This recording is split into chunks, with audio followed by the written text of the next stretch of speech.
created this vision of a future where there was a sense of belonging across so many differences that here in the what was then the 20th century and 21st century still seem to get in the way. And so I wanted to start by putting to the panel the question of how that gets negotiated and what we can learn from Star Trek. You know, the differences between the characters on the show were recognized and celebrated. Different nationalities, different ethnicities, different genders, but there was this sense that everybody was equal. So what does Star Trek have to teach us about the moment that we're in and what it would mean to have true equity and real belonging in our time?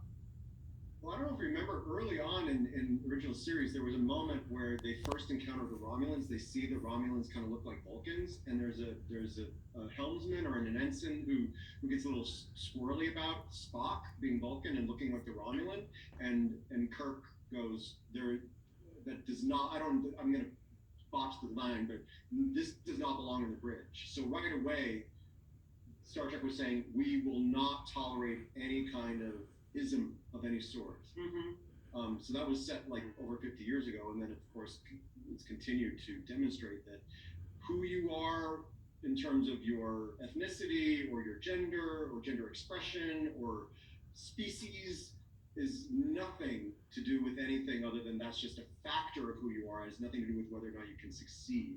And there would certainly be no room for anybody not tolerating. I mean, it's not even beyond tolerance. I always get tired of people talking about tolerance because that implies like you tolerate a bug bite, you know, as opposed to real acceptance and comradeship. So yeah, if you are in Starfleet, you must. It is your obligation to treat one another with utmost respect, no matter what. So Yeah. that could be certainly. We are in dire need of that from our leadership right now, for sure.